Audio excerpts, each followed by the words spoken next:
नमस्कार दोस्तों, स्वागत है आप सभी का विजडम पॉइंट पर।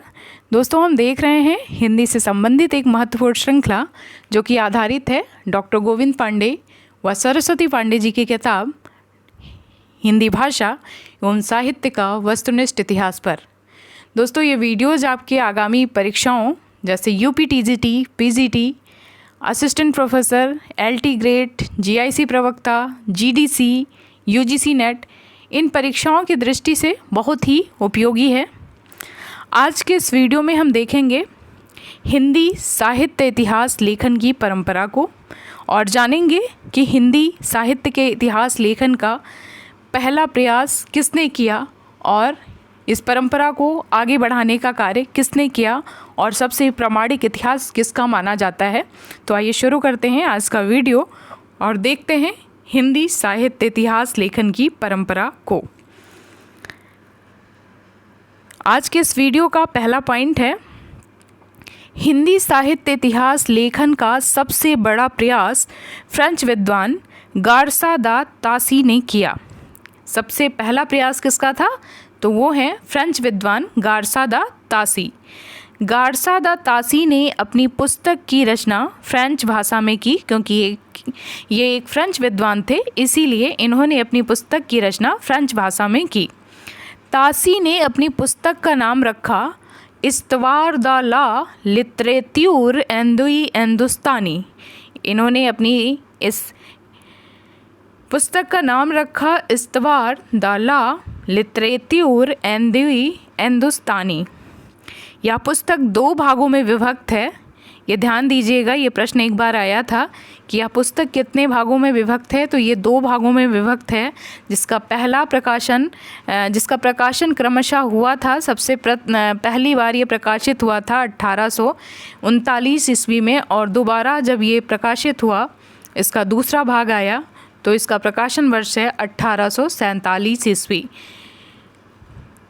ये सर्वप्रथम प्रकाशित हुआ था 1839 ईस्वी में और इसका दूसरा भाग आया 1847 ईस्वी में।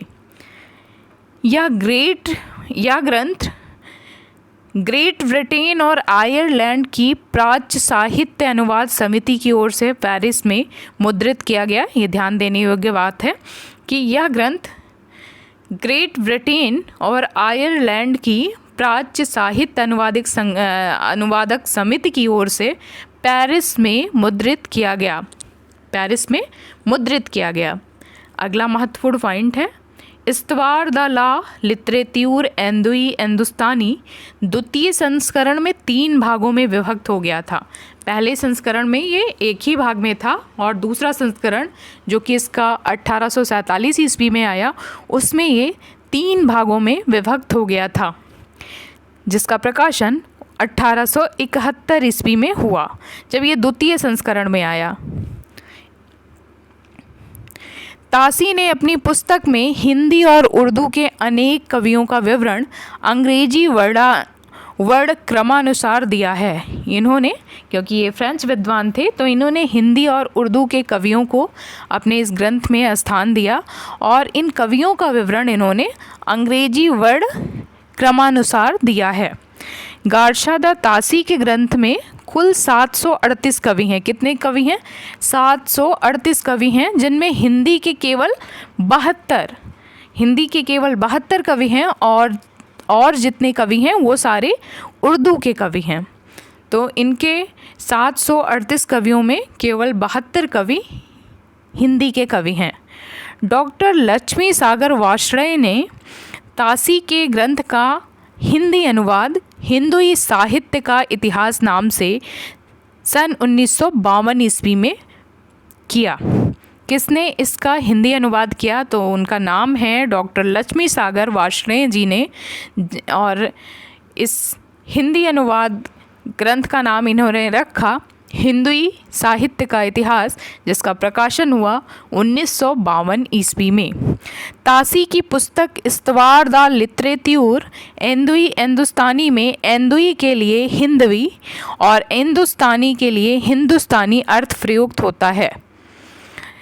हिंदी साहित्य इतिहास लेखन की परंपरा में हिंदी भाषा में लिखा गया प्रथम ग्रंथ है श्री महेश दत्त शुक्ल द्वारा रचित भाषा काव्य संग्रह। ध्यान देने योग्य बात है ये।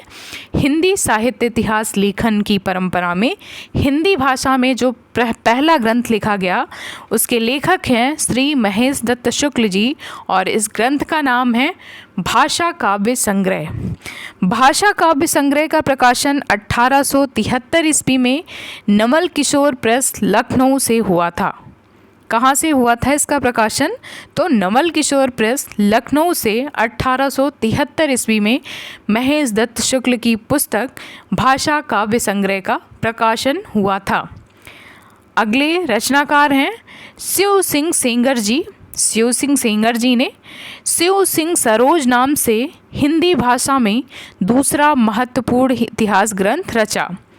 शिव सिंह सेंगर जी ने शिव सिंह सरोज के नाम से हिंदी भाषा में दूसरा महत्वपूर्ण इतिहास ग्रंथ रचा। शिव सिंह सरोज का प्रकाशन हुआ था 1883 ईस्वी में।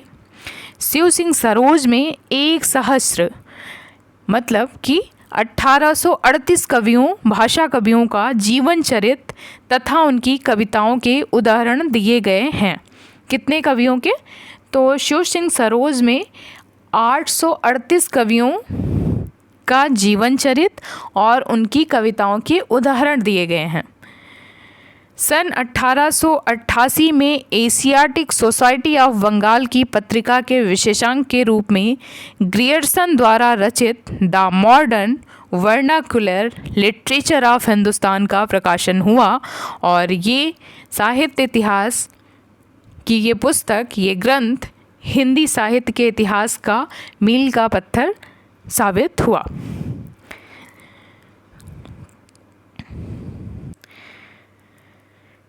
जॉर्ज ग्रियर्सन द्वारा रचित the modern vernacular literature of Hindustan को सच्चे अर्थों में हिंदी साहित्य का पहला इतिहास ग्रंथ माना जाता है।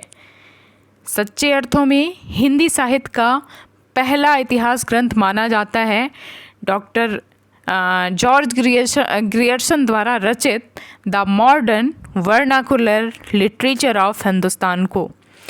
ग्रियर्सन ने अपने ग्रंथ में 952 कवियों को शामिल किया है, और इस डॉक्टर किशोरी लाल गुप्त जी ने the modern vernacular literature of Hindustan का हिंदी साहित्य का प्रथम इतिहास शीर्षक से हिंदी में अनुवाद किया, जिसका प्रकाशन 1957 ईस्वी में हुआ। जैसे आपने देखा कि गारशा दा तासी का जो ग्रंथ था उसका अनुवाद डॉक्टर लक्ष्मी सागर वार्ष्णेय जी ने 1952 ईस्वी में किया था, और ग्रियर्सन जी के इतिहास ग्रंथ का अनुवाद डॉक्टर किशोरी लाल गुप्त जी ने हिंदी साहित्य का प्रथम इतिहास शीर्षक से अनुवाद किया 1957 ईस्वी में। ग्रियर्सन ने कवियों और लेखकों का काल क्रमानुसार विवरण, वर्गीकरण तथा उनकी प्रवृत्तियों को स्पष्ट किया। इनकी जो मुख्य बात थी, उन्होंने लेखकों का काल क्रमानुसार वर्गीकरण और उनकी प्रवृत्तियों को स्पष्ट किया। विभिन्न युगों की काव्य प्रवृत्तियों की व्याख्या करते हुए उनसे संबंधित सांस्कृतिक परिस्थितियों व प्रेरणा स्रोतों का उद्घाटन किया। किसने? ग्रियर्सन जी ने। प्रस्तुत ग्रंथ को विभिन्न कालखंडों में विभक्त किया गया है तथा प्रत्येक अध्याय काल विशेष का सूचक है। इस ग्रंथ की विशेषता यह है कि प्रस्तुत ग्रंथ को विभिन्न कालखंडों में विभक्त किया गया है तथा प्रत्येक अध्याय काल विशेष का सूचक है। डॉक्टर ग्रियर्सन ने पहली बार हिंदी साहित्य का भाषा की दृष्टि से क्षेत्र निर्धारण करते हुए संस्कृत, प्राकृत एवं अरबी फारसी मिश्रित उर्दू को उससे पृथक किया। ये इनका प्रमुख काम था कि इन्होंने भाषा की दृष्टि से हिंदी का क्षेत्र निर्धारित करते हुए संस्कृत, प्राकृत, अरबी फारसी मिश्रित उर्दू को उससे पृथक किया। हिंदी साहित्य के विकास क्रम का निर्धारण चारण काव्य, धार्मिक काव्य, प्रेम काव्य दरबारी काव्य के रूप में किया गया।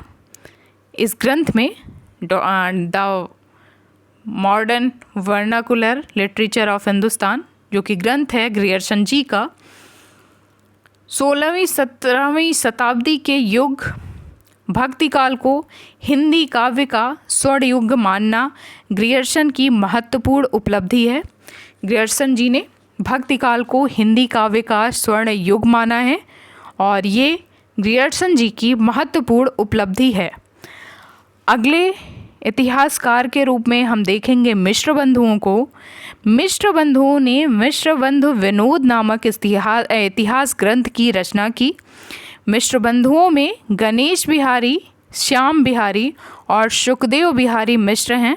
मिश्र बंधुओं के नाम आपको याद होने चाहिए, गणेश बिहारी, श्याम बिहारी और सुखदेव बिहारी। कभी कभी एक और नाम दिया जाता है जिसमें बिहारी लगा होता है और ऑप्शन में पहचानना रहता है कि कौन मिश्र बंधुओं में शामिल नहीं है। तो आपको मिश्र बंधुओं के नाम याद होने चाहिए। अगला महत्वपूर्ण पॉइंट है, मिश्र बंधु विनोद 4 भागों में विभक्त है, जिसके प्रथम 3 भाग का प्रकाशन सन 1913 में और चतुर्थ भाग का प्रकाशन 1934 ईस्वी में हुआ था।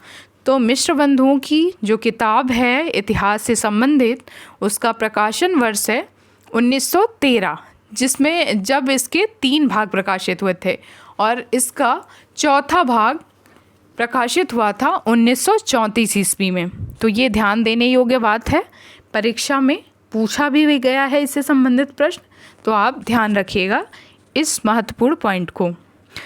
मिश्र बंधु विनोद ने 4591 कवियों का जीवन वृत्त वर्णित है।